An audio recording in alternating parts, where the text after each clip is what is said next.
제 이름은 김말숙입니다. 올해 58살이고 읍내 초등학교 교사 자리에서 은퇴한 지는 3년 가까이 되었지요. 은퇴 후의 나날은 한가롭지만 한편으로는 텅 빈 듯했어요. 외동아들인 이민주는 서울에서 가정을 꾸렸고 작년에 저에게 귀여운 손자 지호를 안겨주었습니다.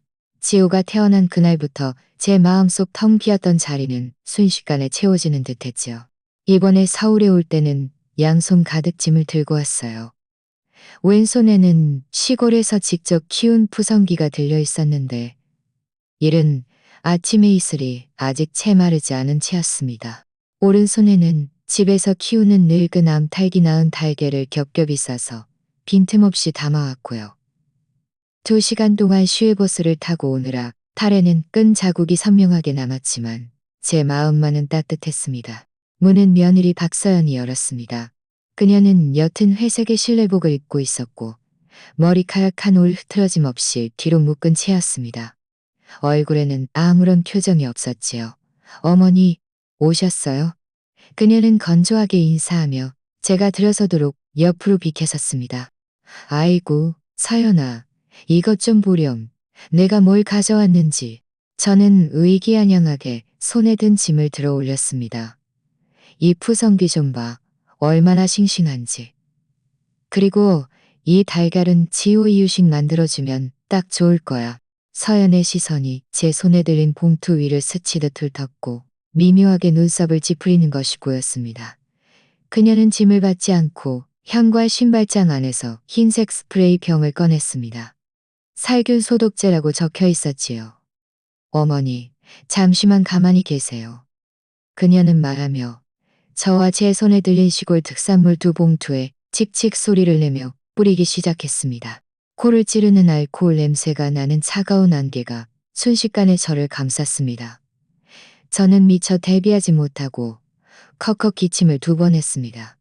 그 냄새는 제 코 속으로 파고들어 마치 제 폐 속에 남아있는 시골 흙냄새마저 깨끗이 씻어내려는 듯했습니다. 저는 멍하니 그 자리에 서서 그녀가 채소잎, 달걀, 심지어 제 바지와 신발 위까지 꼼꼼히 뿌리는 모습을 지켜보았습니다. 서연아, 너 지금 뭐 하는 거니? 어머니, 밖에는 세균이 많아서 지호가 면역력이 약해요. 그녀는 너무나 당연하다는 듯이 말했습니다. 마치 지극히 정상적인 상식이라도 되는 것처럼요. 그녀는 스프레이를 다시 제자리에 놓더니 제게 새슬리커한 켤레를 건넸습니다. 신발 먼저 갈아 신으세요. 물 좀 가져다 드릴게요. 저는 말없이 슬리퍼를 갈아 신었습니다. 마음속 한편으로는 기분이 좋지 않았지만 이내 젊은 사람들이 깔끔하고 과학적인 것을 좋아하니 어쩌면 도시에서는 이런 규칙이 당연한 것일지도 모른다고 생각했습니다. 제가 괜히 호들갑을 떠는 것일 수도 있다고. 거실에서는 한 살배기 지호가 매트 위에서 블록놀이를 하고 있었습니다. 분홍빛볼은 마치 그림 속 아기처럼 사랑스러웠습니다. 제 마음은 순식간에 녹아내렸고 방금 전의 불쾌함은 눈 녹듯 사라졌습니다. 저는 손을 비비며 웃는 얼굴로 그에게 다가갔습니다. 지호야, 할머니 보고 싶었지. 제가 허리를 굽혀 아이를 안으려 손을 뻗는 순간 서연이 컵을 들고 부엌에서 나오다 목소리를 높였습니다. 어머니, 애 만지지 마세요. 제 손은 공중에 멈춰 섰습니다. 지호의 작은 얼굴과 불과 몇 센티미터 떨어진 거리였습니다. 서연은 빠른 걸음으로 다가와 지호를 품에 안고 저에게 등을 돌렸습니다. 그녀의 말투에는 의심할 여지 없는 명령이 담겨 있었습니다. 어머니 손은 손세정제로 30초 동안 씻지 않으셨으니 만지시면 안 돼요. 저는 민망하게 손을 거두었습니다.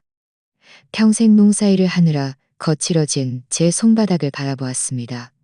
오기 전에 비누로 몇 번이나 깨끗이 씻고 손톱도 말끔하게 깎았는데 이 순간 이 손은 마치 세균의 온산이 된 것 같았습니다. 아, 그래, 씻을게. 저는 당황한 듯 몸을 돌려 화장실로 향했습니다.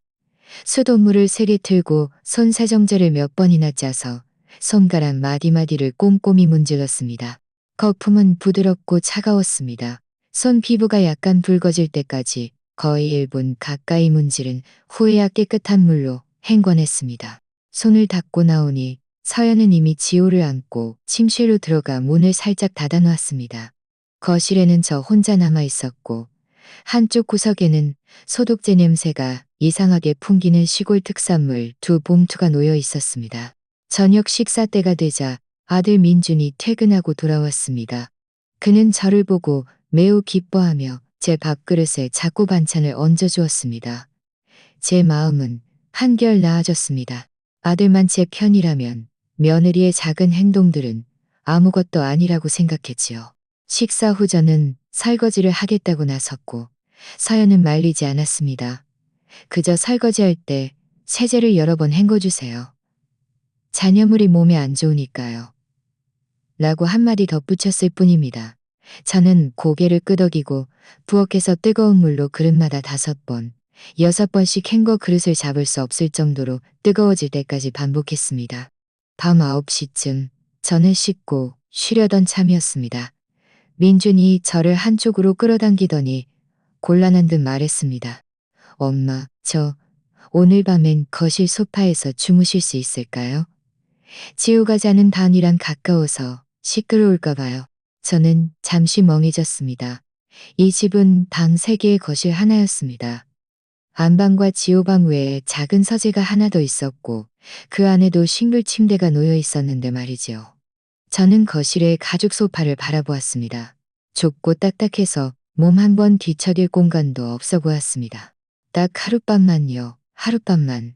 민준이 비굴하게 웃으며 말했습니다. 서연이가 그러는데 어르신 몸에 노인 냄새가 나고 아이랑 같이 자면 아이 호흡에 안 좋을까봐 걱정된대요. 노인 냄새라는 3글자는 가느다란 바늘 3개처럼 제 마음에 박혔습니다. 저는 아직 환갑도 안 되었고 몸도 건강하며 평소에도 깔끔한 것을 좋아하는데 어찌하여 노인 냄새가 난단 말입니까? 이 냄새가 숨쉬기만 해도 영향을 주는 독극물이라도 된단 말입니까? 저는 아들의 불안한 눈빛을 보며 아무런 반박도 할 수 없었습니다. 제가 입을 열면 그를 곤란하게 만들까봐 두려웠습니다. 저는 평생 아들을 곤란하게 만드는 것이 가장 두려웠으니까요. 그래, 괜찮다. 엄마 안 피곤해. 소파에서 자도 돼. 저는 웃으며 그의 팔을 두드렸습니다. 빨리 가서 자렴. 내일 또 출근해야지.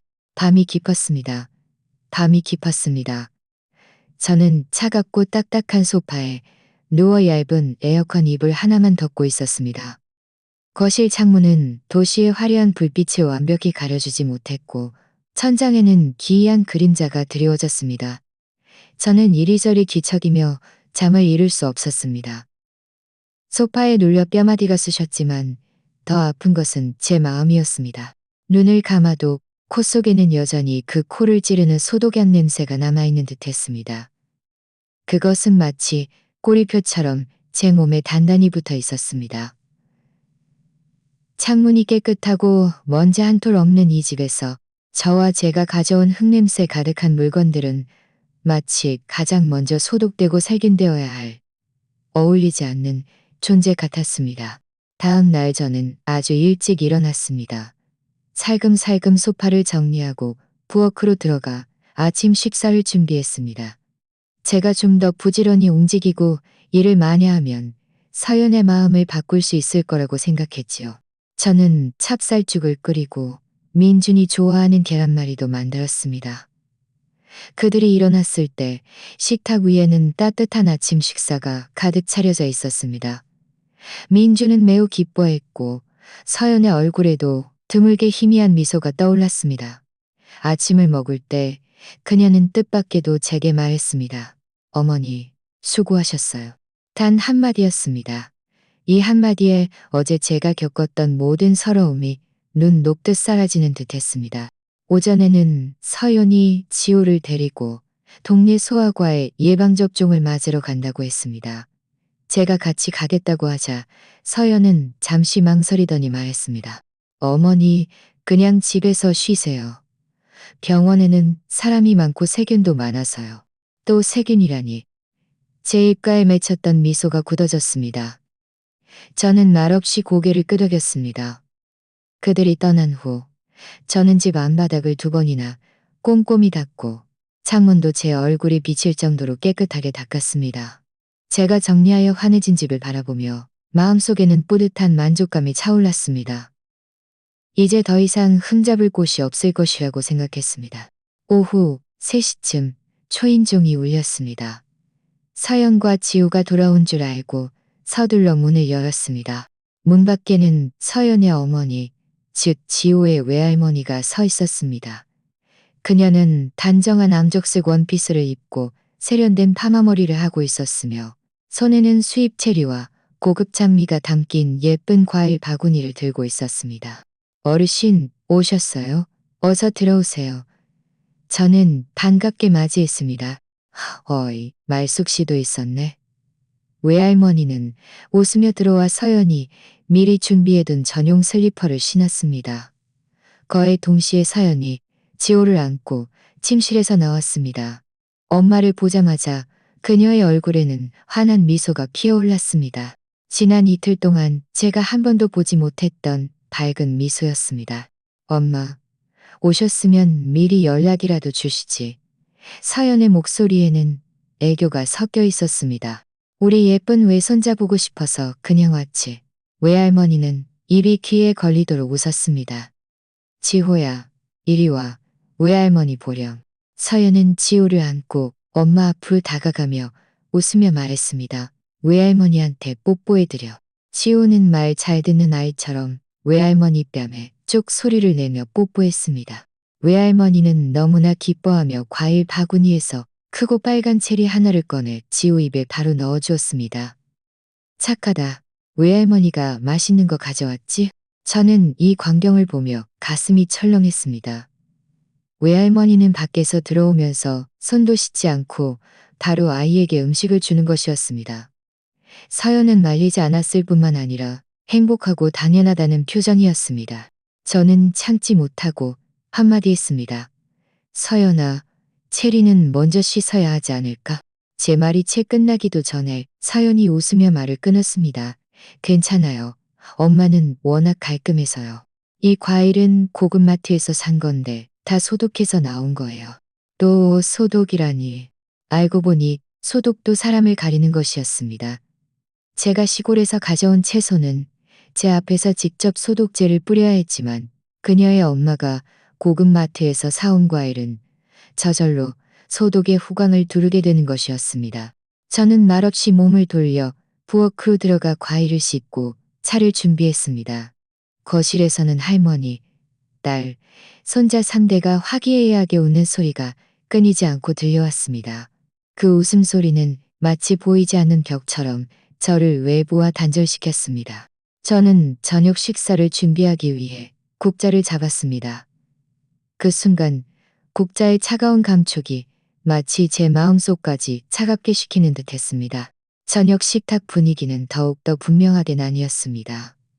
서연과 그녀의 어머니는 한쪽에 앉아 끊임없이 지호에게 반찬을 얹어주며 화장품과 새로 개봉한 영화에 대해 이야기했습니다. 민주는 중간에서 분위기를 띄우려 했었고 저는 마치 외부인처럼 말없이 밥을 먹었습니다. 서연은 엄마에게 국 한 그릇을 떠주며 존경심 가득한 말투로 말했습니다. 엄마, 역시 엄마가 끓인 국이 제일 맛있어요. 저는 아무리 해도 엄마 맛이 안 나네요.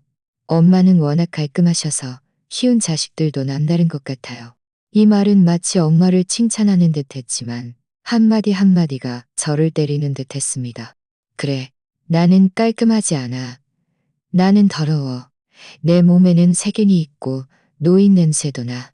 식사를 마친 후 외할머니는 좀 피곤하다며 일찍 쉬고 싶다고 했습니다. 서연은 일어서며 웃으며 말했습니다. 그럼 잘 됐네. 오늘 밤에는 엄마가 지호랑 같이 자. 엄마 복을 좀 더 받게 해줘야지. 내가 지호 침대를 손님방으로 옮겨줄게. 제가 설거지하던 손이 순간 멈칫했습니다. 손에 들고 있던 밥그릇 하나가 미끄러져 쨍그랑 소리를 내며 바닥에 떨어져 산산조각 났습니다. 그 큰 소리에 모두 놀라 저를 돌아보았습니다. 아이고, 어머니, 왜 이렇게 조심성이 없으세요? 서연의 말투에는 비난의 기색이 섞여 있었습니다. 저는 그녀를 무시하고 바닥의 파편들을 보지도 않았습니다. 그저 고개를 들어 그녀를 바라보며 목소리를 떨며 말했습니다. 너 지금 지호랑 누가 같이 잔다고 했니? 우리 엄마랑요. 서연은 영문을 모르겠다는 듯 말했습니다. 왜요? 왜냐고? 저는 그녀에게 물었습니다. 어젯밤엔 누가 나한테 노인 냄새가 나서 아이 호흡에 영향을 줄까봐 아이랑 같이 자면 안 된다고 했지? 그런데 오늘은 외할머니는 지호랑 같이 자면서 복을 받을 수 있다고? 외할머니한테는 노인 냄새가 안 난단 말이니? 외할머니 몸에서는 유산균이라도 자동으로 분비된단 말이니? 아니면 나 긴 말 속 이 시어머니만이 유일무이한 걸어 다니는 세균 배양기라도 된단 말이니? 그 순간 억압되었던 모든 서러움, 불만, 분노가 터져나오는 홍수처럼 제 마음속 마지막 방어선을 무너뜨렸습니다. 지난 이틀 동안의 모든 인내와 자기 위로는 거대한 농담이 되어버렸습니다. 저는 서연의 순진하면서도 당당한 얼굴을 바라보았습니다. 아들 민준이 고개를 숙이고 저를 똑바로 보지 못하는 모습도, 서연의 어머니 얼굴에 떠오른 은근한 미소도 보았습니다. 문득 이 집, 제가 노년을 편안하게 보낼 수 있을 것이라 생각했던 이 공간이 낯설고 두렵게 느껴졌습니다. 저는 더 이상 아무 말도 하지 않았습니다. 그저 말없이 몸을 굽혀 바닥의 파편들을 하나하나 주었습니다. 날카로운 파편이 제 손가락을 베었고 핏방울 하나가 베어 나와 깨끗한 흰 타일 위에 떨어졌습니다. 선홍비 피는 눈에 띄게 따가웠습니다. 그날 밤 저는 다시 잠을 이루지 못했습니다.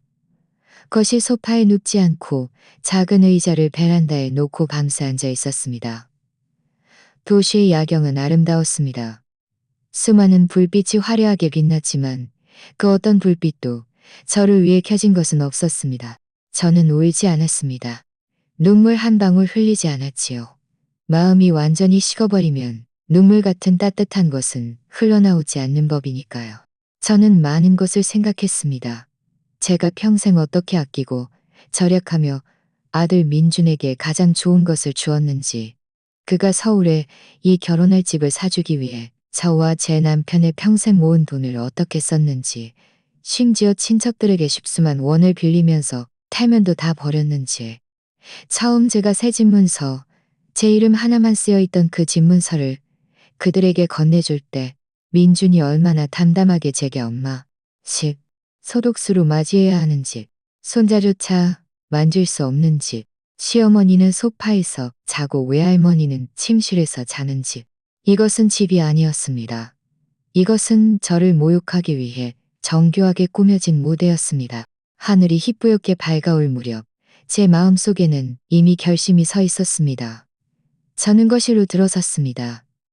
민준과 서연의 침실문은 굳게 닫혀 있었지요. 저는 소파 아래에서 거의 20년 가까이 사용한 낡은 여행 가방을 끌어냈습니다. 가방의 바퀴는 더 이상 부드럽게 움직이지 않아 나무 바닥에 끼익하는 긁는 소리를 냈습니다. 저는 가방을 열고 천천히 제 옷들을 정리하기 시작했습니다. 제 움직임은 아주 가볍고 느렸습니다. 마치 엄숙한 의식을 치우는 듯했습니다. 옷 한 벌을 접어 가방에 넣을 때마다 과거의 자신, 오직 희생하고 굴종하며 살아왔던 자신과 작별하는 것 같았습니다. 제가 거의 정리를 마쳤을 때 안방문이 열렸습니다. 민준이 눈을 비비며 나왔습니다. 아마 화장실에 가려던 참이었겠지요. 그는 거실에 있는 저와 바닥에 펼쳐진 여행 가방을 보고 멍하니 멈춰 섰습니다. 엄마, 뭐 하시는 거예요? 아직 날도 안 밝았는데. 그가 어리둥절하게 물었습니다. 저는 고개를 들지 않고 마지막 외투를 접어 여행 가방에 넣은 후 지퍼를 잠갔습니다. 그리고 일어서서 그를 바라보았습니다. 제 얼굴에는 아무런 표정도 없었고 목소리는 마치 오늘 날씨가 좋다고 말하는 것처럼 평온했습니다. 짐 싸는 중이다. 제가 말했습니다. 짐 싸는 중이라니? 가시게요? 민준의 잠기는 기운이 순식간에 사라졌고 목소리도 몇 배는 높아졌습니다. 왜 갑자기 가시려는 거예요? 혹시 어제 서연이가 무슨 말을 잘못했나요? 엄마, 걔 말 신경 쓰지 마세요. 원래 그런 애예요. 나쁜 마음은 없어요. 그는 또다시 얼버무리는 말로 상황을 무마하려 했습니다. 서연의 냉정함을 젊고 철없는 탓으로 돌리고 자신의 무관심을 잘못으로 치부하는 식이었지요. 저는 그와 다투지 않고 그저 여행 가방 손잡이를 들었습니다. 그때 서연도 시끄러운 소리에 잠에서 깨어나왔습니다. 그녀는 제가 여행 가방을 들고 있는 모습을 보고 잠시 당황한 듯 했지만 이내 짜증 섞인 표정으로 바뀌었습니다. 어머니, 이른 아침부터 무슨 난리세요? 그녀는 문틀에 기대어 팔짱을 끼고 거만한 태도로 물었습니다. 저는 그녀를 무시하고 여행 가방을 끌고 현관으로 향했습니다. 엄마. 민준이 다급히 몇 걸음 앞으로 나와 제 앞을 가로막았습니다. 이렇게 그냥 가시면 안 돼요. 무슨 할 말이 있으면 좋게 말할 수 있잖아요. 맞아요. 서연도 다가와 비꼬는 듯한 말투로 말했습니다. 저희가 어디 모자라게 대접했나요? 말씀해 보세요. 저희가 고칠게요. 이렇게 말 한마디 없이 가시면 저희가 자식된 도리로 어머니를 학대한 줄 알겠어요. 학대? 그녀는 어떻게 뻔뻔하게 이 두 단어를 말할 수 있는 걸까요? 저는 발걸음을 멈추고 마침내 고개를 들어 그 부부를 똑바로 바라보았습니다. 서연의 정교하지만 냉정한 얼굴을, 민준의 초조하고 곤란해하는 얼굴을 바라보았습니다. 저는 씁쓸하게 웃었습니다. 대접 아주 잘 받았지. 저는 천천히 말했습니다. 한마디 한마디가 너무나 또렷했습니다. 너희의 대접 덕분에 이 늙은 몸이 황송할 따름이었다. 저는 잠시 멈췄다가 그들 두 사람의 얼굴을 훑어본 후 마침내 제 평생의 피땀으로 얻은 이 집에 시선을 두었습니다. 그 깨끗한 바닥과 하얀 벽은 너무나 깔끔하고 완벽해 보였습니다. 저는 깊이 숨을 들이쉬고는 밤새도록 숙고했던 폭탄 같은 말을 던졌습니다. 저는 평온하게 말했습니다. 목소리에는 아무런 파동도 느껴지지 않았습니다. 내 몸에 세균이 너무 많아서 여기에 있으면 이 집을 세균 배양기로 만들 뿐이다. 지후의 건강을 위해서라도 나는 가야 한다. 민준과 서연의 얼굴은 제 말이 끝나자마자 변했습니다. 그들은 제가 이 일을 이렇게 직설적으로 말할 줄은 예상치 못했을 것입니다. 저는 그들이 반응할 시간을 주지 않고 계속 말을 이어갔습니다. 그 말은 차가운 얼음칼처럼 이 집의 심장을 가차없이 찔렀습니다. 이 집도. 저는 마지막으로 그들을 바라보며 한마디 한마디 또박또박 말했습니다. 이제 잘 소독해야 할 것이다. 말을 마친 저는 그들의 놀라움, 당황함, 심지어는 두려움이 뒤섞인 표정을 더 이상 보지 않고 문을 열었습니다. 여행 가방을 끌고 뒤도 돌아보지 않고 밖으로 나섰습니다. 뒤에서는 죽은 듯한 정적이 흘렀습니다. 이른 아침의 복도에는 센서등이 어스름하게 켜져 제 외로운 뒷모습을 비추었습니다. 저는 흔들림 없이 한 걸음 한 걸음 걸었습니다. 여행 가방 바퀴는 바닥에 규칙적이고 단호한 트르륵 소리를 냈습니다. 저는 이 문을 나서는 순간부터 모든 것이 되돌릴 수 없다는 것을 알았습니다. 그래 좋다. 소독수로 유지해야 하는 집이라면 나 김말숙은 원치 않는다. 저는 시골집으로 돌아가지 않았습니다. 돌아가서 무엇을 하겠습니까? 마을 사람들에게 비웃음이나 살 것이고 아들과 며느리에게 제가 직접 사준 집에서 쫓겨났다는 것을 알리는 꼴밖에 되지 않을 것입니다. 저는 평생 대단한 일을 해본 적은 없지만 노년의 남들의 뒷담화 거리가 되고 싶지는 않았습니다. 저는 시외버스 터미널 근처에서 작은 모텔을 찾아 하룻밤을 묵었습니다. 다음 날부터는 같은 도시 안에서 새 노을방을 찾기 시작했습니다. 시골에 있는 친구들을 포함해서 그 누구에게도 알리지 않았습니다. 이것은 저만의 싸움이었고 저는 혼자서 싸워야만 했습니다. 저는 제 얼마 안 되는 퇴직금과 몰래 모아둔 비상금으로 오래된 아파트 단지의 방 한 칸짜리 집을 빌렸습니다. 집은 크지 않았지만 남해안이라 햇살이 아주 잘 들었습니다. 저는 집 안팎을 꼼꼼히 청소하고 새 침대 시트와 이불 커버를 샀으며 냄비와 그릇도 몇 개 더 장만했습니다. 모든 것을 정리하고 햇살 가득한 창가에 앉았을 때 오랜만에 느껴보는 평화가 저를 감쌌습니다. 제가 가장 먼저 한 일은 휴대폰을 끄는 것이었습니다. 민준이 저를 찾을 것이라는 것을 알았지만 지금은 그 어떤 말도 듣고 싶지 않았습니다. 사과든 불만이든 제 마음만 더 어지럽힐 뿐이었으니까요. 제 예상은 틀리지 않았습니다. 제가 사라진 지 사흘째 되던 날, 제가 집이라고 불렀던 그곳은 이미 아수라장이 되어 있었습니다. 저라는 무료 가사 도우미가 없으니 그들의 삶은 순식간에 제자리로 돌아왔습니다. 지호는 한창 손이 많이 갈 때였습니다. 이따금 우유를 달라고 하고 기저귀를 갈아달라고 하고 또 울면서 안아달라고 보챘습니다. 서연은 단 하루도 제대로 아이를 돌본 적이 없었기에 정신없이 허둥댔습니다. 그녀는 이유식도 만들 줄 몰라서 그저 뜨거운 물에 쌀가루만 타서 먹였습니다. 지호는 이틀 만에 설사를 시작했습니다. 집 안은 아무도 청소하지 않아 바닥에는 지호가 던진 장난감과 과자 부스러기가 널려 있었고 소파에는 빨지 않은 옷들이 쌓여 있었습니다. 부엌 싱크대에는 이틀 전부터 설거지하지 않은 그릇들이 쌓여 있었지요. 민준이 퇴근하고 돌아왔을 때 본 광경이 바로 이러했습니다.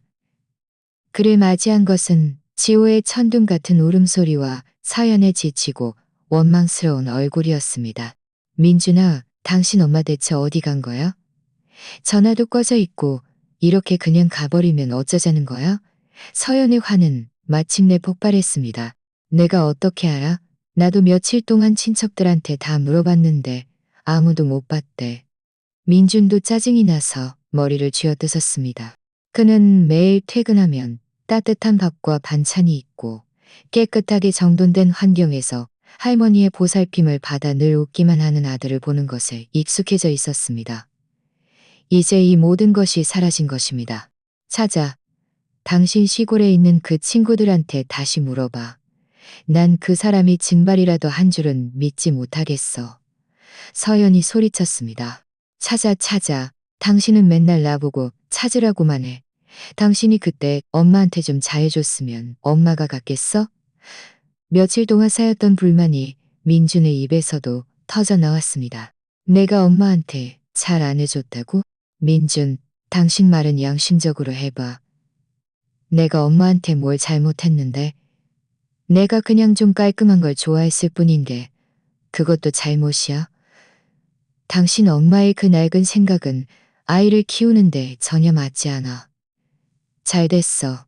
차라리 가버린 게. 우리 둘이 매일 육아관 때문에 싸울 일도 없고. 서연은 당당하게 말했습니다. 그래, 잘 됐다고? 민주는 화가 나서 얼굴이 벌개졌습니다. 그럼 당신이 애나 잘 키워. 집이나 잘 치우고. 지금 이 집이 돼지우리 같잖아. 민준, 당신 미쳤어. 당신이나 말도 안 되는 소리 하지 마.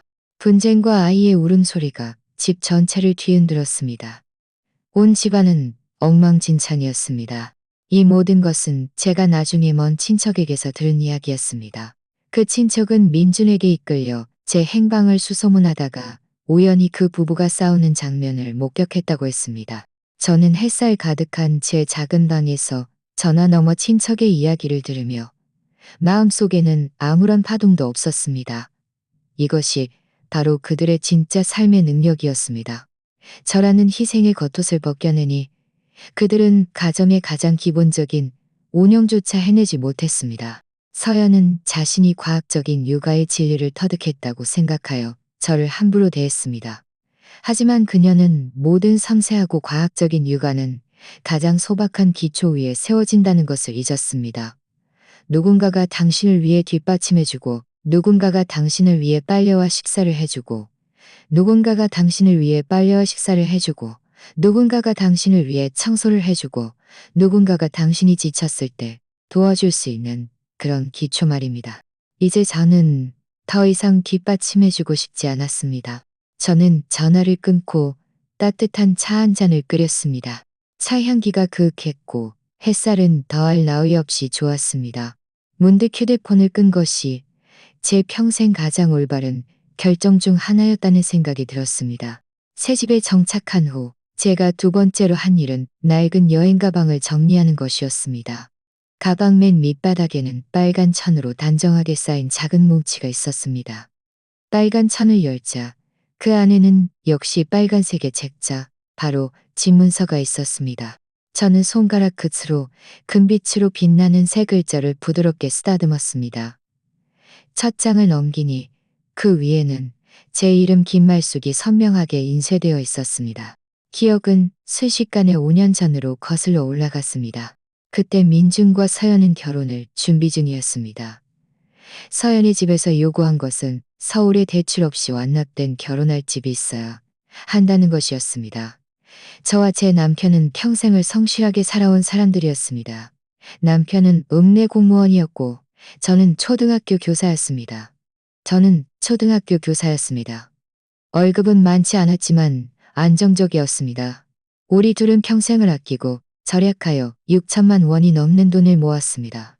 민준이 마음에 들어한 집은 크지 않았습니다. 80제곱미터 남짓했지만 지하철역과 가까운 좋은 위치에 있었고 총 가격은 1억 3천만 원이 넘었습니다. 저는 아들의 간절하면서도 어쩔 수 없는 눈빛을 보며 마음이 찢어지는 듯 했습니다. 저는 평생 대단한 능력은 없었지만 유일한 소원은 아들이 잘 사는 것이었습니다. 그날 밤 저와 제 남편은 밤새 잠을 이루지 못했습니다. 다음 날 아침 저는 결심했습니다. 저는 집에 있던 모든 예금 증서를 꺼내고 남편이 고질적인 렌진 치료에 쓰려고 모아둔 돈까지 가져왔습니다. 그리고 친척들에게 한 명씩 전화를 걸기 시작했습니다. 저는 평생 남에게 아쉬운 소리 해본 적 없는 사람이었지만 그 며칠 동안은 평생의 체면을 다 버렸습니다. 다행히 친척들은 일정을 생각하여 여기저기서 모아 4천만 원이 넘는 돈을 더 보태주었습니다. 남은 돈은 시골에 있던 종갓집을 팔아서 겨우 마련했습니다. 돈을 내고 수속을 마친 후 집문서를 받던 날 저는 아이처럼 기뻐했습니다. 민준도 감격스러워 어쩔 줄 몰라 했습니다. 그는 집문서를 들고 제게 말했습니다. 엄마, 이 집은 엄마 이름으로 해야 해요. 꼭 엄마 이름으로 해야 해요. 여기가 엄마랑 아빠 집이에요. 나중에 저희가 엄마를 모실게요. 서연도 그 자리에 있었고 달콤하게 웃으며 거들었습니다. 맞아요. 어머니 언제든지 오셔서 사셔도 돼요. 저는 그때 그 말을 믿었습니다. 저는 제 모든 것을 바쳐 아들에게 행복한 미래를 선물했다고 생각했습니다. 남편이 재작년에 세상을 떠났을 때도 그는 떠나기 전 제 손을 잡고 말했습니다. 말수가 나중에는 서울 가서 아들이랑 살아. 거기가 네 집이야. 집. 저는 손에 들린 묵직한 집문서를 보며 눈시울이 뜨거워졌습니다. 여보, 당신이 틀렸어요. 거기는 내 집이 아니었어요. 그저 내 이름이 쓰여있는 집일 뿐 나를 품어주지 못하는 집이었어요. 저는 눈물을 닦고 휴대폰을 켰습니다. 수많은 부재중 전화와 문자 메시지가 순식간에 쏟아져 들어와 휴대폰이 거의 멈출 지경이었습니다. 대부분은 민준의 것이었고 친척들의 것도 몇 개 있었습니다. 저는 무시하고 곧바로 주소록에서 한 번호를 찾아 전화를 걸었습니다. 전화 너머에는 제 제자 중 한 명인 김 변호사가 있었습니다. 그는 현재 서울의 한 로펌에서 파트너 변호사로 일하고 있었지요. 김 변호사님, 안녕하세요. 저 김말숙이에요. 초등학교 선생님이요. 기억나세요? 김 선생님. 제가 어떻게 선생님을 잊겠습니까? 선생님은 제가 가장 존경하는 선생님이신데요. 김철수 변호사의 목소리는 열정적이면서도 반가움이 가득했습니다. 몇 마디 인사를 나눈 후 저는 곧바로 본론으로 들어갔습니다. 김 변호사, 선생님이 법률 상담 좀 받고 싶어서요. 제 명의로 된 집이 있는데 지금 제 아들 부부가 살고 있어요. 그 집을 되찾고 싶은데 절차가 어떻게 되나요? 전화 너머는 몇 초간 침묵했습니다. 김 변호사는 아마 제가 이런 질문을 할 줄은 예상치 못했을 것입니다. 김 선생님, 혹시 무슨 일이 있으셨나요? 그가 조심스럽게 물었습니다. 저는 깊이 숨을 들이쉬고 평온한 목소리로 말했습니다. 별일 없어요. 그냥 제 집은 제가 직접 가지고 있는 것이 더 안심이 될 것 같아서요. 그래, 안심. 이것이 바로 지금 제가 가장 필요로 하는 것이었습니다. 민준과 서연의 삶은 제가 사라진 지 두 번째 주에 이미 완전히 통제불능 상태에 이르렀습니다. 지호의 설사는 점점 심해졌고 서연은 어쩔 수 없이 그를 병원에 데려갔습니다. 의사는 검사 후 부적절한 수유로 인한 위장장애라고 말하며 약을 잔뜩 처방해주고 식단 미생과 다양한 이유식에 주의하라고 당부했습니다. 서연은 의사의 처방전을 들고 머리가 두 개가 된 듯했습니다. 그녀가 다양한 이유식을 만들 줄이 만무했습니다. 그녀는 가장 간단한 달걀찜도 제대로 만들지 못했지요. 그녀는 엄마에게 도움을 청하려 했지만 외할머니는 지난번에 이틀 정도 도와주다가 허리 통증으로 지쳐서 핑계를 대고 자기 집으로 돌아갔습니다. 외할머니는 떠나기 전 요즘 애들은 정말 사람이 할 짓이 못돼. 회사 다니는 것보다 더 힘들어 라며 불평했습니다. 서연은 어쩔 수 없이 베이비시터 업체를 찾아가 베이비시터를 고용하려 했습니다. 하지만 가격을 물어보니 가장 싼 곳도 한 달에 7억만, 8억만 원이었고 조금 괜찮은 곳은 100만 원이 훌쩍 넘었습니다. 그들 둘의 월급을 합쳐도 1~5억만 원 정도였고 자동차 할부금과 일상생활비를 제외하면 남는 돈이 거의 없었습니다. 예전에 제가 있을 때는 집에서 베이비시터 비용을 한 푼도 쓰지 않았습니다. 저는 제 퇴직금으로 그들에게 채소를 사주고 전기세, 수도세까지 내주곤 했습니다. 그들은 편안하게 살았고 서연은 심지어 수십만 원짜리 화장품을 살 여유까지 있었습니다. 이제 이 모든 혜택이 사라진 것입니다. 경제적인 압박은 거대한 산처럼 그들의 마음을 짓눌렀고 이내 그들 싸움의 또 다른 도화선이 되었습니다. 무슨 베이비시터야? 당신이 직접 키우면 안 돼? 민주는 견적서를 보며 화를 냈습니다. 내가 키우라고? 나 혼자 어떻게 키워? 하루 24시간 내내 화장실 갈 시간도 없어. 민준, 당신은 남자 맞아? 맨날 모든 일을 나한테 떠넘기기만 하잖아. 서연도 무너져 내렸습니다. 내가 떠넘겨? 나는 낮에는 회사 가서 돈 벌고 퇴근해서는 당신을 달래는 것도 도와주는데 내가 뭘 더 어떻게 해야 해? 당신은 돈 버는 게 그렇게 쉬운 줄 알아? 그럼 당신 엄마는? 당신 엄마는 어디 갔어? 우리를 이렇게 만들어 놓고 혼자 숨어서 편하게 살려고 하는 거야. 서연은 막말을 퍼붓기 시작했습니다. 닥쳐. 민준이 처음으로 서연에게 소리쳤습니다. 눈이 벌겋게 충혈되어 있었습니다. 당신이 엄마한테 뭐라고 할 자격이나 있어? 당신이 엄마를 화나게 해서 내쫓지만 않았어도 우리가 지금 이렇게 살았겠어? 당신은 아이 키우는 게 그렇게 쉬운 줄 알아? 엄마가 있을 때는 당신 손가락 하나 까딱할 필요도 없었잖아. 당신은 고맙게 생각한 적 있어? 당신은 엄마를 더럽다고 세균 덩어리라고 싫어했을 뿐 또 뭘 했어. 서연은 소리 지르는 민준에게 멍해졌다가 이내 더 날카로운 울음을 터뜨렸습니다. 좋아. 민준, 당신은 이제 모든 잘못을 내 탓으로 돌리는구나. 당신 엄마가 갈 때 당신을 왜 안 말렸어? 이제 살기 힘들어지니까 당신 엄마의 좋은 점이 생각나는 거야? 너무 늦었어. 두 사람은 거실에서 침실까지 싸웠고 집안에 부술 수 있는 모든 것을 부쉈습니다. 지호는 놀라서 으앙 소리를 내며 목이 찢어져라 울었습니다. 온 집안은 아수라장이었습니다. 그들은 마침내 이 멸시받고 세균투성이인 노파가 이 집이 안정적으로 돌아가게 하는 정의 신침, 바다를 안정시키는 신비한 바늘, 핵심적인 역할을 하는 존재이었다는 것을 깨달았습니다. 하지만 서연이 말했듯이 이제 와서 저의 좋은 점을 생각하기에는 너무 늦었습니다. 민주는 마침내 절망했습니다. 그는 아버지의 옛 직장 동료를 통해 제 변호사 제자인 김 변호사의 연락처를 수소문했습니다. 그는 제가 김 변호사를 찾아가 하소연했을 것이라고 생각했지요. 전화를 걸자 민준의 목소리에는 피로와 초조함이 가득했습니다.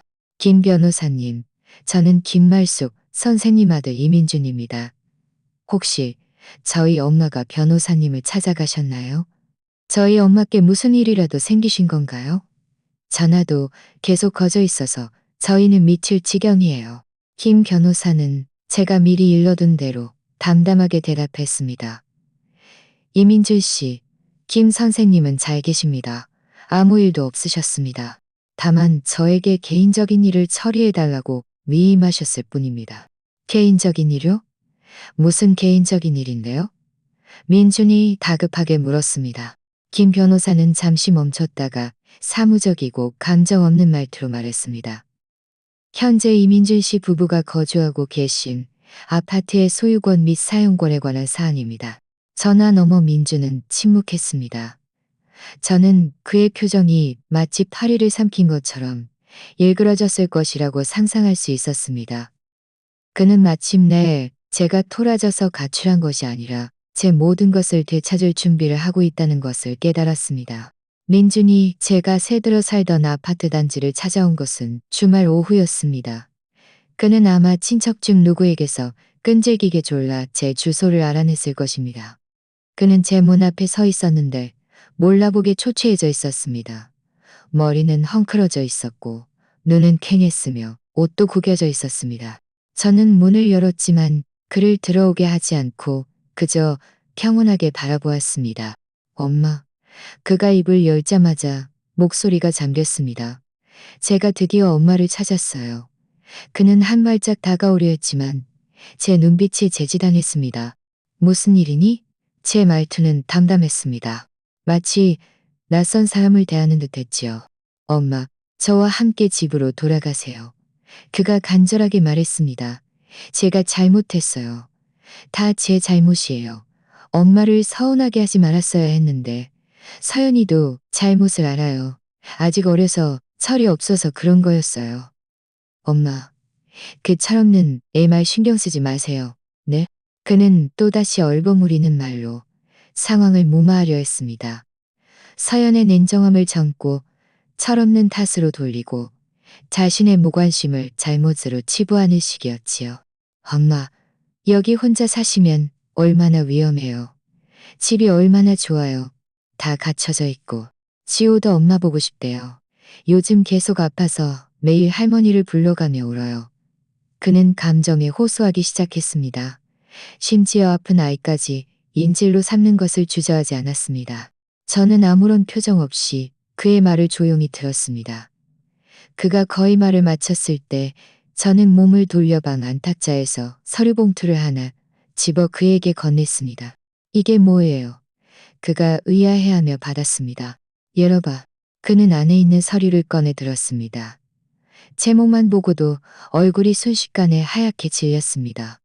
그 위에는 굵은 글씨로 또렷하게 쓰여 있었습니다. 아파트동 호주택 사용권에 관한 통지서. 서류 내용은 아주 간단했습니다. 저의 대리인 김 변호사를 통해 현재 거주자인 이민준, 박서연 부부에게 주택 소유자인 김말순 여사가 해당 주택의 무상 사용권을 회수하기로 결정했으니 한 달 이내에 이사해달라는 통보였습니다. 민준은 그 몇 장의 종이를 들고 가을 바람에 흔들리는 낙엽처럼 손을 떨었습니다. 그는 믿을 수 없다는 듯 고개를 들어 저를 바라보며 입술을 떨었지만 한마디도 하지 못했습니다. 엄마, 이게 무슨 뜻이에요? 뜻은 말이지. 저는 그의 시선을 마주하며 한마디 한마디 또박또박 말했습니다. 내가 너희 집으로 돌아가는 게 아니라 내가 내 집을 되찾으러 온 것이다. 그의 얼굴에서 핏기가 순식간에 사라졌습니다. 집을 되찾으러 온다니? 엄마, 농담하시는 거죠? 여기는 제 집이잖아요. 저희가 여기서 5년이나 살았는데 그는 마치 터무니없는 이야기를 들은 듯 했습니다. 네 마음속에서는 여기가 너의 집일지 몰라도 법적으로는 내 집이다. 제 목소리는 크지 않았지만 의심할 여지 없는 힘이 담겨 있었습니다. 나는 지쳤다. 더 이상 내 것을 소중히 여기지 않고 심지어 더럽다고 싫어하는 사람에게 내어주고 싶지 않다. 엄마, 이러시면 안 돼요. 그는 마침내 무너져 내렸고 목소리는 갑자기 높아졌습니다. 엄마가 집을 되찾아가시면 저희는 어디서 살아요? 저랑 서연이랑 지호, 우리 세 식구가 길거리에서 잠이라도 자야 해요. 엄마는 너무 잔인하세요. 그는 저를 잔인하다고 비난하기 시작했습니다. 내가 잔인하다고? 저는 웃었습니다. 마치 우스운 이야기를 듣는 것처럼 그를 바라보았습니다. 이민준, 네 엄마가 영화의 겨울밤에 네 집의 차갑고 딱딱한 가죽 소파에서 잠들어야 했을 때 왜 네 며느리가 잔인하다고 생각하지 않았니? 네 엄마가 자기 친손자 한 번 안아보려다 세균 덩어리라고 멸시받았을 때 왜 네 며느리가 잔인하다고 생각하지 않았니? 이제 내가 내 것을 되찾으려 하니 내가 잔인해졌단 말이니? 제 말 한마디 한마디는 망치처럼 그의 심장을 가차없이 내리쳤습니다. 그는 제 질문에 할 말을 잃었고 얼굴은 붉어졌다가 하얗게 질렸습니다. 너희에게 한 달 시간을 주겠다. 저는 시선을 거두고 목소리를 평온하게 되찾았습니다. 집을 찾아서 이사해라. 한 달 후에도 이사하지 않으면 나는 법적 절차를 통해 강제 집행할 수밖에 없다. 말을 마친 저는 그의 넋 나간 듯한 표정을 더 이상 보지 않고 문을 살며시 닫았습니다. 온 밖에서는 그의 갑작스럽고 울음 섞인 애원 소리가 들려왔습니다. 엄마, 이러지 마세요. 엄마, 저는 문에 기대어 눈을 감았습니다. 첫 번째 심판이 끝났습니다. 저는 이것이 단지 시작일 뿐이며 다음 한 달이 진짜 전쟁터가 될 것이라는 것을 알았습니다. 하지만 저는 더 이상 굴욕을 참아내는 뒷말속이 아니었습니다. 제 친절함에는 약간의 날카로움이 필요했습니다. 민주는 넋이 나간 채 집으로 돌아갔습니다. 사연이 그 배지에 검은 글씨로 쓰인 통지서를 보았을 때 그녀는 그 자리에서 폭발했습니다. 집을 되찾으러 온다고? 그가 무슨 자격으로? 이 집은 우리 결혼할 집이잖아. 우리한테 줬으면 우리 거지. 서연의 비명소리는 천장을 뚫을 듯 했습니다. 집문서에 누구 이름이 쓰여 있는데? 민준이 힘없이 말했습니다. 이름이 쓰여 있으면 뭐 어때? 우리가 5년이나 살았는데 이게 사실이잖아. 결혼 재산이야. 이건 악의적인 재산 이전이야. 나는 그를 고소할 거야. 서연은 꼬리 밟힌 고양이처럼 히스테릭하게 소리쳤습니다. 민주는 그녀의 이런 모습을 보며 지독히도 짜증이 났습니다. 그는 더 이상 그녀와 싸울 힘이 없었습니다. 서연은 한참을 소파에서 뒹굴며 민준이 전혀 동의하지 않는 것을 보고서야 강경책은 통하지 않는다는 것을 깨달았습니다. 그녀는 그 어떤 사람보다도 이 집을 잃으면 그들의 삶이 나락으로 떨어질 것이라는 것을 잘 알고 있었습니다. 그들의 현재 수입으로는 시내 중심가에 비슷한 조건의 집을 월세로 얻으려면 적어도 5억만 원은 들 것이고 이는 이미 빠듯한 그들의 경제 상황을 완전히 짓누를 것이었으니까요. 그래서 그녀는 전략을 바꾸었습니다. 다음 날 오후 저는 그녀에게서 전화를 받았습니다. 제가 집을 떠난 후 그녀가 저에게 처음으로 연락한 것이었습니다. 전화가 연결되자마자 전화 너머에서는 억눌린 울음 섞인 목소리가 들려왔습니다. 엄마. 저는 아무 말도 하지 않고 조용히 들었습니다. 엄마, 제가 잘못했어요. 제가 정말 잘못했다는 것을 알아요. 그녀는 흐느끼기 시작했습니다. 너무나 억울하고 진심인 듯 했습니다. 제가 사람이 아니었어요. 그렇게 어머니를 대하지 말았어야 했는데 저는 그냥 산후 우울증 때문에 감정이 불안정해서 헛소리를 한 것뿐이에요. 어머니, 너그러이 저 같은 철없는 내 말 신경 쓰지 마세요. 네? 그녀는 산후 우울증이라는 만능 핑계를 대며 자신을 변명하기 시작했습니다. 엄마, 돌아오세요. 이 집은 엄마 없이는 안 돼요. 지호도 엄마 보고 싶어 해요. 매일 엄마 사진을 보면서 할머니를 불러요. 엄마가 정말 집을 되찾아가시면 저희 세 식구는 정말 갈 곳이 없어져요. 엄마는 친손자가 저희랑 같이 길거리를 헤매는 것을 보면서도 참을 수 있으세요? 그녀의 목소리에는 눈물이 가득했고 한마디 한마디가 뉘우침과 애원으로 가득 차 있었습니다.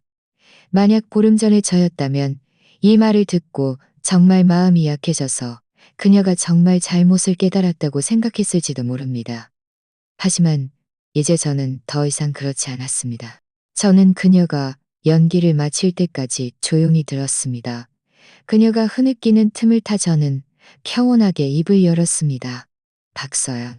제 목소리는 아주 작았지만 날카로운 수술칼처럼 그녀의 모든 따뜻한 위장을 정확하게 갈라냈습니다. 너의 사과는 네가 그때 나에게 뿌렸던 소독수와 같다. 저는 잠시 멈췄다가 긴 말을 또렷하게 말했습니다. 둘 다 너무나 값싸다. 전화 너머의 흐느낌이 갑자기 멈췄습니다. 공기는 얼어붙는 듯 했습니다. 저는 그 순간 그녀의 얼굴 표정이 얼마나 다채로웠을지 상상할 수 있었습니다. 그녀가 더 이상 아무 말도 하기 전에 저는 조용히 전화를 끊고 그녀의 번호를 차단 목록에 추가했습니다. 미안하지만 네 연기는 매우 노력했지만 관객은 더 이상 보고 싶지 않다. 한 달이라는 기한은 민준과 서연의 머리 위에 드리워진 다모클레스의 칼이었습니다. 시간은 빠르게 흘렀고 기한이 하루하루 다가왔지만 그들은 여전히 적당한 집을 찾지 못했습니다. 월세가 너무 외지거나 위치가 너무 외지거나 인테리어가 너무 낡았다고 불평했습니다.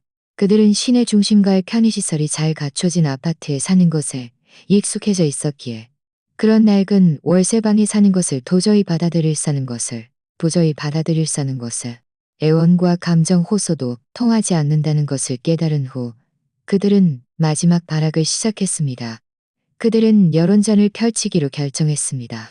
가장 먼저 나선 것은 서연의 어머니, 즉 지호의 외할머니였습니다. 그녀는 우리 집안의 모든 친척들에게 전화를 걸어 제가 이 시어머니로서 얼마나 잔인하고 독한지 사소한 일 때문에 아들 부부와 친손자를 집에서 쫓아내 길거리에 나앉게 하려 한다고 과장된 울음으로 하소연했습니다. 순식간에 저는 공공의 적이 되었습니다. 우리 집안의 친척 단체 채팅방은 그 어느 때보다 활발했습니다. 이모 말수가 네가 하는 짓은 좀 너무했다. 젊은 애들이 철없이 몇 마디 한 걸 가지고 뭘 그렇게 심각하게 받아들여? 애들까지 쫓아내다니 어쩌자고 그러니? 고모, 맞아. 한 식구끼리 무슨 묵은 감정이 있겠어? 민준이랑 서연이도 너한테 사과했잖아. 이제 그만하고 화해. 이렇게까지 하면 나중에 어떻게 얼굴 보고 살겠어? 민준의 사촌 형 이모, 확 푸세요. 서연이가 잘못했다고 해도 지호는 죄가 없잖아요. 아이를 생각해서라도 좀 봐주세요. 그들은 도덕적으로 우월한 위치에 서서 저에게 쓴소리를 하며 설득했습니다. 저를 늙은이답지 않게 고집불통이고 사사건건 따지며 어른스럽지 못하다고 비난했습니다. 민준과 서연은 채팅방에서 온갖 억울함을 당한 가련한 피해자 행세를 했습니다. 민준, 여러분, 이모, 고모, 형, 누나들 다 제 잘못입니다. 제가 가정 불화를 제대로 해결하지 못해 엄마를 서운하게 해드렸습니다. 저희는 정말 잘못을 깨달았습니다. 하지만 엄마가 이제 저희 전화조차 받지 않으십니다. 서연은 심지어 잠자는 지호의 사진을 올리고는 이런 글을 덧붙였습니다. 아가, 엄마가 미안해. 엄마가 능력이 없어서 너에게 편안한 집을 줄 수 없었어. 나중에 커서 엄마를 원망하지 말아줘. 이런 행보는 수많은 동정을 얻었습니다. 채팅방의 여론은 거의 일방적으로 저를 비난했습니다. 마치 제가 가정 파탄을 조장하는 무례한 악인이라도 된 것처럼요. 저는 휴대폰 화면에 끊임없이 뜨는 메시지들을 바라보았습니다. 미선적인 비난과 설득들. 그저 지독히도 비꼬는 것 같았습니다. 제가 서연에게 소독수로 뿌려졌을 때 당신들은 어디에 있었나요? 제가 차가운 소파에서 잠들 수밖에 없었을 때 당신들은 어디에 있었나요? 제가 손자 한번 안아보는 것조차 금지당했을 때 당신들은 어디에 있었나요? 아무도 제가 어떤 서러움을 겪었는지 묻지 않았습니다. 아무도 제가 왜 이런 극단적인 결정을 내릴 수밖에 없었는지 관심 갖지 않았습니다. 그들은 그저 제가 잔인하게 집을 되찾으려 한다는 것만 보았을 뿐 그 잔인함 뒤에 어떤 식으로 짓밟힌 존엄과 차갑게 식어버린 마음이 있었는지는 보지 못했습니다. 이것이 바로 인간의 본성이었습니다. 그 고통이 자신에게 직접 와닿지 않으면 그들은 영원히 그 아픔을 알지 못합니다. 그들은 친정과 여론으로 저를 묶어놓으면 제가 예전처럼 소위 가정의 화목을 위해 타협하고 양보할 것이라고 생각했습니다. 그들은 또다시 틀렸습니다. 친척 채팅방에 쏟아지는 비난과 설득에 저는 하루 종일 침묵했습니다. 제 침묵은 그들에게는 할 말이 없는 것이거나 고집스러운 것이었고 설득의 목소리는 점점 더 거세졌습니다. 밤 9시 채팅방이 가장 활발할 때 저는 마침내 입을 열었습니다. 저는 그들과 다투지 않았습니다. 아무도 비난하지 않았습니다. 그저 초등학교 선생님이 학생들에게 이야기를 들려주듯 평온하고 조리 있게 그날 있었던 일들을 처음부터 끝까지 담담하게 서술했습니다. 제가 처음 올린 글은 이러했습니다. 친척 여러분, 안녕하세요. 모두 저희 가족을 걱정하고 저희를 위해 말씀해 주신다는 것을 압니다. 지난 며칠 동안 말씀해 주신 내용들 다 보았습니다. 민준이와 서연이는 제 아들 부부이고 지호는 제 친손자입니다. 정말 어쩔 수 없었다면 저도 이런 지경까지 오지 않았을 것입니다. 여러분이 무슨 일이 있었는지 알고 싶어 하시니 제가 있었던 일들을 말씀드리겠습니다. 그리고 저는 두 번째 글을 올렸습니다. 제가 서울에 오던 날 며느리 박서연은 제 앞에서 소독수로 제 머리부터 발끝까지 제가 가져온 시골 특산물까지 전부 뿌렸습니다. 밖에는 세균이 많아서 아이에게 옮길까봐 걱정된다고 했습니다. 세 번째 글을 올렸습니다. 제가 지호를 안으려 하자 박서연은 저를 막았습니다. 제 손을 손세정제로 30초 동안 씻지 않았으니 아이를 만질 수 없다고 했습니다. 네 번째 글을 올렸습니다. 그날 밤 저는 거실 소파에서 잠들었습니다. 박서연이 노인 냄새가 나서 아이와 같이 자면 아이 호흡에 영향을 줄까봐 그랬다고 했습니다. 다섯 번째 글을 올렸습니다. 다음 날 박서연의 어머니가 오셨습니다. 그녀는 손도 씻지 않고 바로 수입 체리를 꺼내 지호에게 먹였습니다. 박서연은 괜찮다며 웃었습니다. 그날 밤 박서연은 자기 어머니와 지호를 같이 재우며 외할머니의 복을 받게 해야 한다고 했습니다. 제가 올린 글들은 모두 사실을 서술한 것이었습니다. 어떤 감정적인 단어도 어떤 수식어도 없었습니다. 그저 사실을 나열했을 뿐입니다. 하지만 저는 알고 있었습니다. 이 평범한 사실들이 그 어떤 격렬한 비난보다 더 큰 힘을 가질 것이라는 것을요. 제가 이 몇 개의 글을 올린 후 단체 채팅방은 죽은 듯한 정적에 휩싸였습니다. 불과 1분 전까지만 해도 저에게 이래라 저래라 말했던 친척들은 이제 한 명도 말을 하지 못했습니다. 그들은 아마 진실이 이럴 줄은 꿈에도 생각하지 못했을 것입니다. 이것은 단순한 젊고 철없음의 문제가 아니었습니다. 이것은 적나라한 인격 모독이자 이중자 때였습니다. 약 10분간의 침묵 후 채팅방에 마침내 누군가 말을 했습니다. 민준의 고모였습니다. 평소에 솔직하고 직설적인 성격의 어른이었습니다. 민준아, 서연아, 너희 둘 다 나와봐. 말숙이가 말한 게 정말이니? 민준과 서연은 아무런 대답도 하지 않았습니다. 그들의 침묵이 가장 확실한 대답이었습니다. 채팅방의 여론은 순식간에 뒤집혔습니다. 이모 세상에, 이건 너무한 거 아니야? 말수가 네가 이렇게 큰 서러움을 겪었는데 왜 진작 말하지 않았어? 고모 서연이 이 애는 어떻게 그런 짓을 할 수 있지? 어른 마음을 너무 상하게 했어. 민준의 사촌 형 민준, 이건 네가 잘못한 거야. 네 친엄마가 며느리한테 이렇게 당하는데 너는 큰 남자라서 그냥 보고만 있었어? 이전에 저를 비난했던 사람들이 이제는 모두 방향을 바꿔 민준과 서연을 비난하기 시작했습니다. 여론전은 그렇게 제가 니년의 힘으로 천 근을 옮기듯 해결되었습니다. 저는 더 이상 채팅방 메시지를 보지 않고 곧바로 채팅방을 나갔습니다. 저는 그들의 동정도 필요 없었고 그들이 저를 위해 정의를 실현해 주는 것도 필요 없었습니다. 저는 그저 모든 사람에게 누가 이 집을 나락으로 밀어 넣었는지 분명히 보여줄 기회가 필요했을 뿐이었습니다. 이 모든 것을 마친 저는 휴대폰을 끄고 따뜻한 물 한 잔을 따랐습니다. 창밖은 밤이 깊었지만 제 마음은 그 어느 때보다 맑았습니다. 이사 전날 하늘은 비가 올 것처럼 잔뜩 흐렸습니다. 저는 계획대로 열쇠 수리공과 이삿짐 센터에 연락하여 다음 날 오전에 정 씨의 집을 되찾을 준비를 했습니다.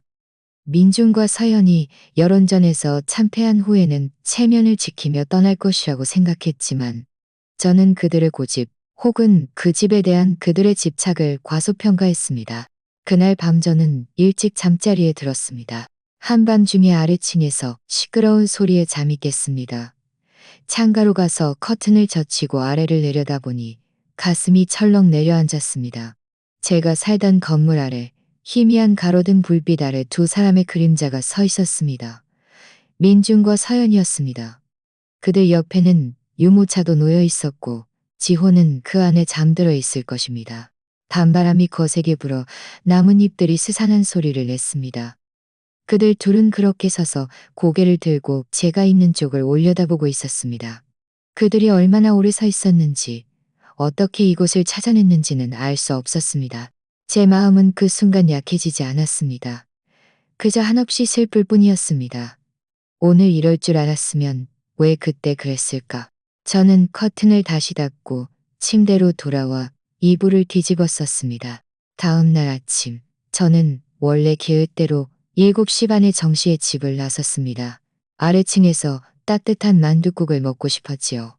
막 현관문 앞에 다다랐을 때 두 그림자가 옆 녹지대 뒤에서 튀어나와 제 앞을 가로막았습니다. 민준과 서윤이었습니다. 그들은 밤새 잠을 못 잤는지 눈에는 핏줄이 가득했고 얼굴은 창백하여 섬뜩했습니다. 서연은 졸린 눈에 지호를 품에 안고 있었습니다. 엄마. 민준의 목소리는 모래에 갈린 것처럼 쉬어 있었습니다. 저는 아무 말도 하지 않고 그들을 지나치려 했습니다.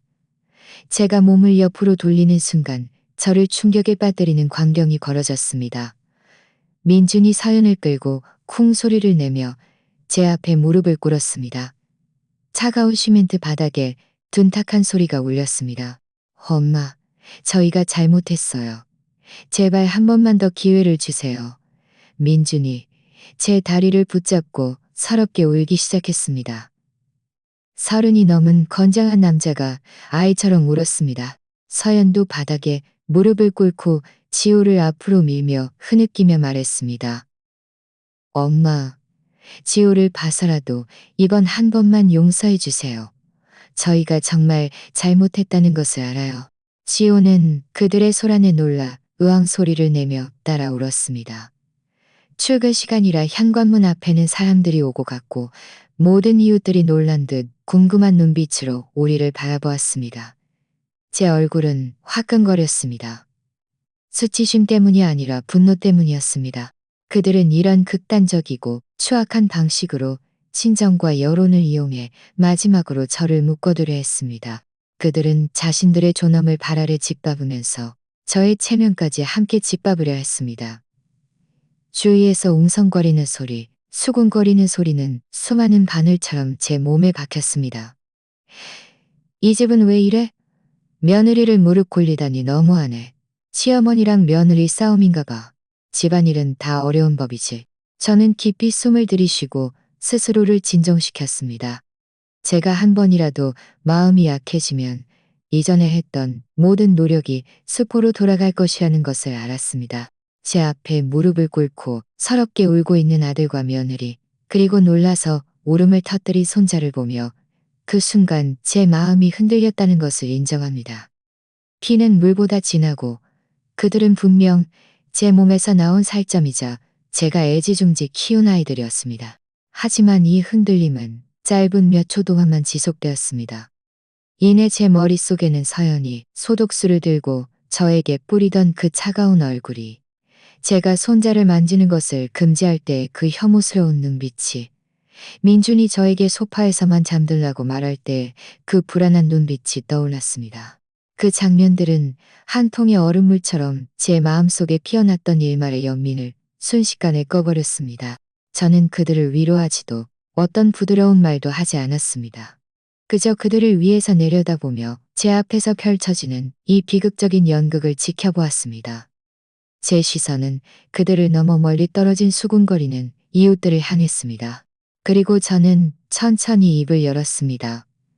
목소리는 크지 않았지만 주위 사람들이 모두 들을 수 있을 만큼 또렷했습니다.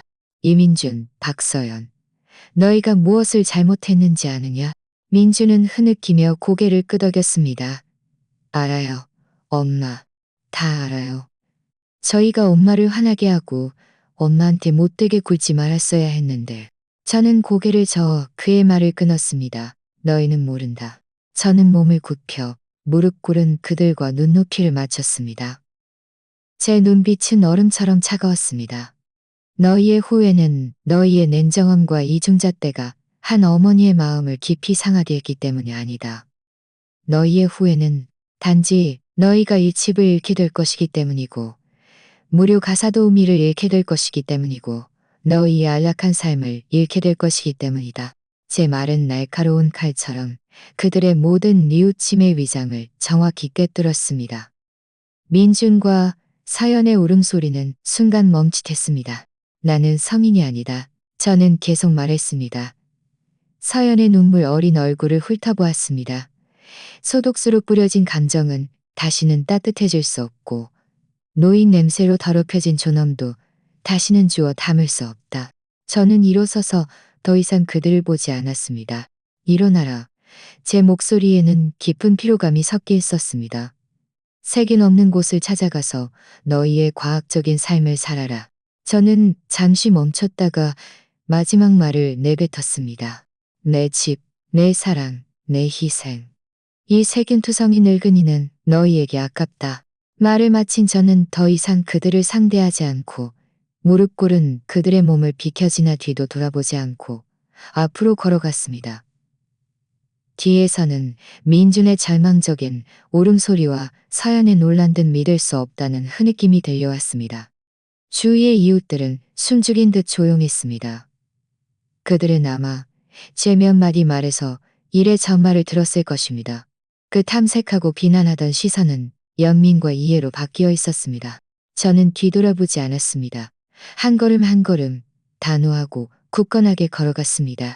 구름 사이에서 햇살이 뚫고 나와 제 몸을 비추었습니다. 문득 온몸이 가벼워지는 듯했습니다. 그 공개적인 무릎 꿇음이라는 소동은 저를 묶어두기는커녕 모든 속박에서 완전히 벗어났다는 저의 선언이 되었습니다. 집을 되찾는 과정은 제가 생각했던 것보다 순조로웠습니다. 그날 제가 그들을 비켜 떠난 후 열쇠 수리공과 이삿짐 센터 직원들이 도착했습니다. 아마도 제 말에 완전히 무너져 내렸거나 더 이상 소란을 피우면 더 취해질 것이라는 것을 깨달았을 것입니다. 민준과 서연은 더 이상 어떤 방해도 하지 않았습니다. 그들은 눈물을 붉힌 채 말없이 자신들의 짐을 싸서 작은 트럭에 씌웠습니다. 저는 집 안으로 들어가지 않고 그저 아래층에 서서 지켜보았습니다. 제가 한때 익숙했고 심지어 제 손으로 직접 배치했던 가구들이 하나하나 실려나가는 것을 보며 마음속에는 통쾌함도 아쉬움도 없었습니다. 그저 모든 것이 제자리를 찾은 듯한 평온함만이 가득했습니다. 그들이 떠난 후 저는 청소업체를 불러 집 안팎을 꼼꼼하게 청소했습니다. 그리고 혼자서 다시 이 집으로 돌아왔습니다. 집은 훨씬 텅 비었지만 훨씬 더 깨끗하고 조용해졌습니다. 저는 이전에 손님들을 위해 비워두었던 손님방 침대를 팔고 그 방을 제 서재와 다실로 개조했습니다. 큰 책상과 천장까지 닿는 책장, 그리고 우아한 닭이 세트를 샀습니다. 몇 달 후 어느 오후 햇살이 좋았습니다. 저는 은퇴 전 가장 친했던 친구 몇 명을 집으로 초대해 차를 마셨습니다. 말수가 너 정말 대단하다. 이 여사는 차를 들고 제 우아한 다시를 둘러보며 감탄했습니다. 나는 네가 집을 되찾고 나면 시름에 잠겨 있을 줄 알았는데 이렇게나 멋지게 살고 있을 줄은 몰랐네. 맞아. 박 여사도 웃으며 말했습니다. 네 안색이 예전에 아들 집에서 속상해할 때보다 훨씬 좋아졌어. 저는 웃으며 그들에게 차를 따랐습니다. 사람은 결국 자신을 위해 한 번은 살아야 하는 법이지. 우리 몇몇 노인들은 차를 마시며 이야기를 나누었습니다. 젊은 시절 학교에서의 일화, 지금의 은퇴 생활, 어느 시장의 채소가 가장 신선한지, 어떤 드라마가 가장 재미있는지 등을 이야기했습니다. 김 여사가 신이 나서 제안했습니다. 말수가, 다음 달에 우리 몇 명이 제주도에 놀러 갈 생각인데 너도 같이 갈래? 너는 이제 혼자라 시간도 자유로우니 바람 쐴 겸 나가는 게 좋잖아. 좋아. 저는 망설임 없이 승낙했습니다. 예전에는 제 삶이 아들과 손자를 중심으로 돌아갔습니다. 여행은커녕 친구들과 쇼핑이라도 나가면 시간을 맞춰야 했고 집에 돌아가 저녁 준비를 늦을까봐 전전긍긍했지요. 이제 제 모든 시간은 온전히 저의 것이었습니다. 깨끗한 유리창을 통해 햇살이 쏟아져 들어와 제 몸을 따뜻하게 감쌌습니다. 저는 편안한 의자에 기대어 친구들의 즐거운 웃음소리를 듣고 찻잔에서 피어오르는 따뜻한 김을 바라보았습니다. 그때 이전에 느껴보지 못했던 평화로움과 찬란함이 제 마음속에서 피어올랐습니다. 이것이 바로 제가 원했던 노년의 삶이었습니다. 누구의 부속품도 아니고 누구의 눈치를 보지도 않는 삶. 나만의 공간이 있고 나만의 친구들이 있으며 나만의 시간을 자유롭게 쓸 수 있는 삶. 정말 좋았습니다. 오후 차 모임의 분위기는 뜨거웠습니다. 이야기를 나누던 이 여사가 갑자기 목소리를 낮춰 약간 가십거리인 듯 물었습니다. 말수가, 네 아들네는 요즘 어떻게 지내니? 제가 찻잔을 들고 있던 손이 잠시 멈칫했습니다. 이내 아무렇지도 않게 웃으며 말했습니다. 글쎄, 오랫동안 연락을 못해서 이틀 전에 마트에서 그들을 우연히 만났어. 이 여사는 한숨을 쉬며 말했습니다. 그 꼴이라니. 그녀는 그들이 아주 외진 오래된 아파트 단지에 방 2칸짜리 집을 새 들어 살고 있는데 작고 낡았다고 생생하게 묘사했습니다. 그날 마트에서 할인하는 우유 한 팩을 가지고 계산대 앞에서 탄 소리로 싸웠다고 했습니다. 서연은 몰라보게 초췌해져 있었고 옷차림도 예전처럼 신경 쓰지 않은 채였습니다. 민준에게 돈도 못 버는 무능한 남자라고 소리쳤고 민준은 지친 얼굴로 서연이 돈만 낭비할 줄 안다고 말했습니다. 지호는 쇼핑카트에 앉아 그들의 싸움에 놀라 으앙 소리를 내며 울었다고 했습니다. 주위 사람들이 모두 쳐다봤는데 정말 볼썽사나웠다고 이 여사는 고개를 저으며 결론지었습니다. 내가 보기엔 네가 그들을 뒷받침해주지 않으니 그들의 삶이 엉망진창이 된 것 같아. 저는 조용히 들었습니다. 마음속에는 아무런 파동도 없었습니다. 저는 그 장면을 상상할 수 있었습니다. 서연의 섬세함과 우월감은 돈 걱정 없이 사는 것을 전제로 한 것이었습니다. 매달 월세, 아이 분유값, 할인하는 우유값 때문에 아등바등해야 할 때 그녀의 과학적인 육아라는 체면은 자연스럽게 산산조각 났을 것입니다. 그리고 만사에 손 놓고 있던 민준이라는 남자가 삶에 온갖 잡다한 일과 압박에 직접 직면해야 했을 때 그의 가련한 인내심과 따뜻함도 금방 사라졌을 것입니다. 저는 이 여사의 말을 이어받지 않고 그저 웃으며 그녀의 찻잔에 물을 가득 채워주며 교묘하게 화제를 돌렸습니다. 차나 마셔. 이 대용포 좀 맛봐. 내 제자가 특별히 우이산에서 보내준 거야. 친구들도 모두 현명한 사람들이라 제가 더 이상 이야기하고 싶지 않다는 것을 알아차리고는 더 이상 캐묻지 않았습니다. 멀리서 들려오는 울음소리는 그냥 들으면 되는 것이었습니다. 제 인생은 이미 새로운 페이지를 넘겼고 더 이상 과거의 불쾌했던 장에 한치의 감정도 낭비할 필요가 없었습니다. 친구들을 보내고 집은 다시 조용해졌습니다. 저는 닭을 꼼꼼히 씻어 닭이 선반에 올려놓은 후 제 서재로 들어가 큰 책상 앞에 앉아 화선지를 펴고 붓글씨를 연습하기 시작했습니다. 이것은 제가 은퇴 후에 다시 시작한 취미였습니다. 예전에는 아들 집에서는 이런 공간과 마음의 여유가 전혀 없었습니다. 이제 저는 매일 한없이 고요해졌습니다. 이제 저는 매일 한없이 고요해졌습니다. 먹을 깔고 붓을 잡고 정신을 집중하여 글자를 써 내려갑니다. 바로 그때 옆에 놓아둔 제 휴대폰이 살짝 울렸습니다. 문자 메시지였습니다. 저는 휴대폰을 들어 내용을 확인했습니다. 낯선 번호였지만 내용을 보니 누구인지 알 수 있었습니다. 민준이었습니다. 아마 제가 모든 연락처를 차단해서 이런 가장 원시적인 방법으로 연락한 것 같았습니다. 문자 메시지 내용은 짧았고 조심스럽고 거의 비굴한 말투였습니다. 엄마, 저 민준이에요. 이번 주말에 날씨 좋으면 지호 데리고 엄마 보러 가도 될까요? 저는 휴대폰을 들고 그 문자를 한참이나 바라보았습니다. 지호, 제 손자. 보고 싶지 않다면 거짓말일 것입니다. 결국 제 혈육이고 제가 직접 커가는 모습을 지켜본 작은 생명이었으니까요. 저는 눈을 감았습니다. 지호의 분홍빛 작은 얼굴이 다시 눈앞에 떠올랐습니다. 하지만 그를 만나는 것은 민준, 심지어 서연까지도 만나야 한다는 의미였습니다. 어렵게 얻은 이 평화가 다시 깨지는 것은 아닐까. 저는 망설였습니다. 손에 든 붓의 먹물이 이미 거의 말라가고 있었습니다. 저는 손을 들어 화선지에 정우호이라는 글자를 썼습니다. 이 글자를 쓰고 나니 제 마음도 함께 고요해졌습니다. 문득 깨달았습니다. 저는 손자를 만날 수 있습니다. 왜냐하면 저는 할머니이고 이것은 저의 권리이자 저의 친정이기 때문입니다. 하지만 만남에는 저의 규칙과 경계가 있어야 합니다. 저는 휴대폰을 들고 잠시 생각한 후 그 번호로 문자 메시지를 보냈습니다. 가능하다. 일요일 오후 3시부터 5시까지 나는 집에 있다. 별다른 인사말도 협상의 여지도 없었습니다. 그저 평온하고 의심할 여지 없는 통보였습니다. 제가 시간을 정했다는 것은 제가 더 이상 그들이 마음대로 시간을 주무를 수 있는 무료 가사 도우미가 아니라는 의미였습니다.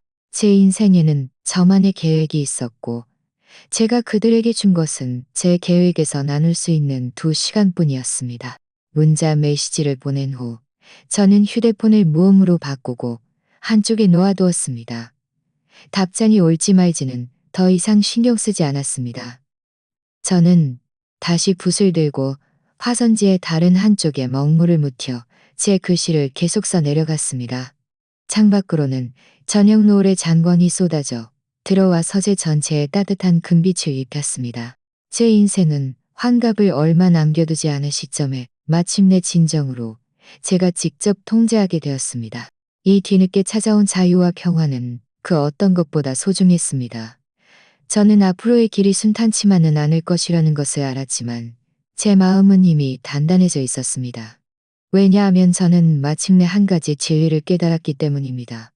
한 여자는 자신을 먼저 사랑하는 법을 배워야만 다른 사람의 존경을 얻을 수 있고 자신이 지키고 싶은 모든 것을 진정으로 지킬 수 있다는 것을요. 이번 이야기는 여기까지입니다. 제가 10,000개의 구독자 목표를 달성하는데 몇 번째 구독자가 되어주실 건가요? 지금 바로 구독해주세요. 채널의 성장을 함께 지켜봐 주시길 진심으로 초대하며 제 이야기가 여러분께 도움이 되기를 바랍니다. 다음 이야기에 또 만나요.